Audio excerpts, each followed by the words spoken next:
Hi viewers, welcome to Healthy Cooking Channel.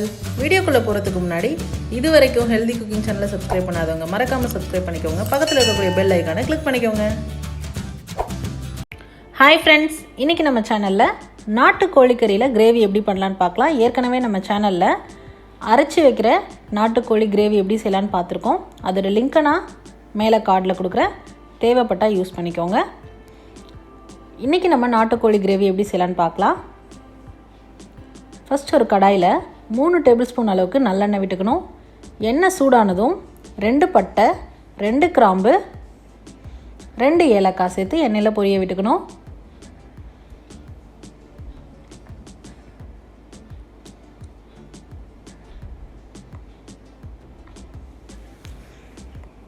ஒரு கைப்பிடி அளவு சின்ன வெங்காயம் 2 கட் பண்ணி போட்டுக்கணும். வெங்காயம் நல்லா வதங்கி வந்ததுக்கப்புறமா கருவேப்பிலை, இஞ்சி பூண்டு விழுது, 1 டேபிள் ஸ்பூன் அளவுக்கு இஞ்சி பூண்டு விழுது, அதை எண்ணெயில் சேர்த்து நல்லா வதக்கிக்கணும்.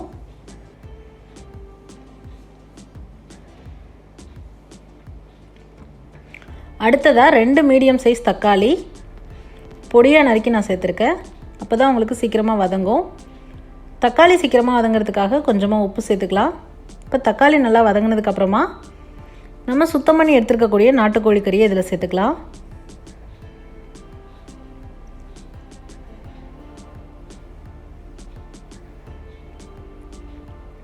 இப்போ இது எல்லாத்தையும் சேர்த்து நல்லா வதக்கி விடணும். நமக்கு சிக்கன் நல்லா உருண்டு வரணும்.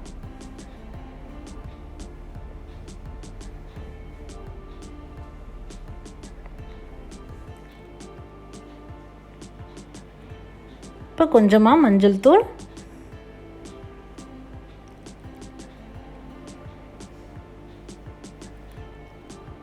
மஞ்சள் தூளும் உப்பும் சேர்த்துட்டு நம்ம நான்வெஜ் செய்யும் போது இந்த மாதிரி எண்ணெயில் வதக்கும் போது செஞ்சோம் அப்படின்னா நல்லதுங்க, ஃப்ளேவர் நல்லாயிருக்கும். இப்போ நல்லா அந்த சிக்கன் நல்லா உருண்டு வரணும்.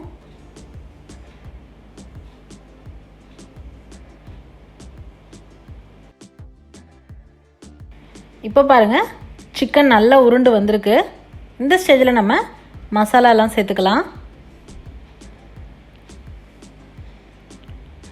2 டீஸ்பூன் மல்லித்தூள்,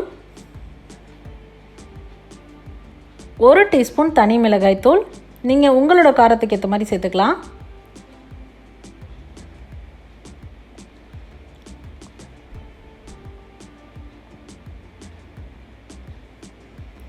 அடுத்ததாக சீரகத்தூள் 1/2 டீஸ்பூன், மிளகுத்தூள் 1/2 டீஸ்பூன், கரம் மசாலா 1/2 டீஸ்பூன். இது எல்லாத்தையும் சேர்த்து இப்போ நல்லா கிளறி விடணும். அந்த மசாலாவோட பச்சை வாசனை போகிற அளவுக்கு வதக்கிக்கணும்.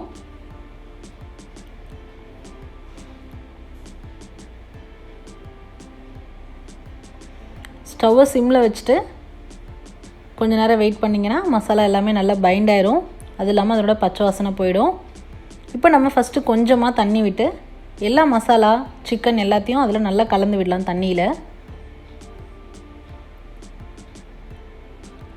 நாட்டுக்கோழின்றதுனால கொஞ்சம் குக்கிங் டைம் சேர்த்து தான் எடுத்துக்கோ உங்களுக்கு. அதனால் இன்னும் கொஞ்சம் தண்ணி சேர்த்துட்டு நீங்கள் அந்த கறி பாதி அளவுக்கு முழுகிற அளவுக்கு தண்ணி சேர்த்துட்டு 2 பச்சை மிளகாய் கீரி இப்போ சேர்த்துருக்கேன். அதையும் சேர்த்துட்டு நல்லா சிக்கன் வெந்து வரணும். இப்போது உங்களுக்கு ஒரு 20 மினிட்ஸ் டைம் எடுத்துக்கும், 15 to 20 மினிட்ஸ் ஆகும். இப்போ பாருங்கள், சிக்கன் நல்லா வெந்து வந்திருக்கு.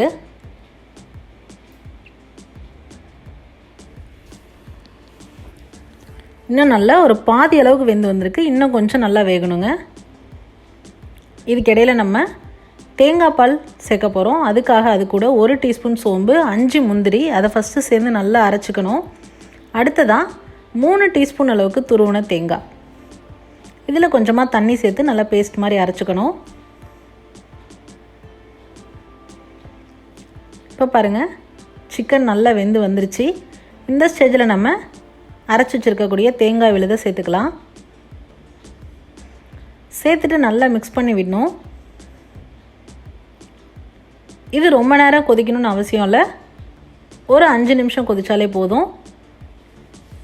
கிரேவியில் இருக்கக்கூடிய எண்ணெய் எல்லாமே பிரிஞ்சு வந்துடும். இப்போ பாருங்கள் கிரேவியில் இருக்கக்கூடிய எண்ணெய் எல்லாமே நல்லா பிரிஞ்சு வந்திருக்கு.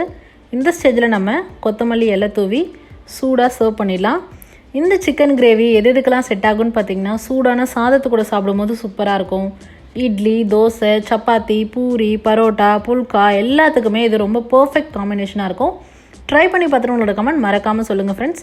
இது போன்ற ஹெல்தி ரெசிபீஸ்க்கு மறக்காமல் ஹெல்தி குக்கிங் சேனலை சப்ஸ்கிரைப் பண்ணுங்கள். இந்த வீடியோ உங்களுக்கு பிடிச்சிருந்தா லைக் பண்ணுங்கள், ஷேர் பண்ணுங்கள், கமெண்ட் பண்ணுங்கள். தேங்க்ஸ் ஃபார் வாட்சிங் ஃப்ரெண்ட்ஸ்.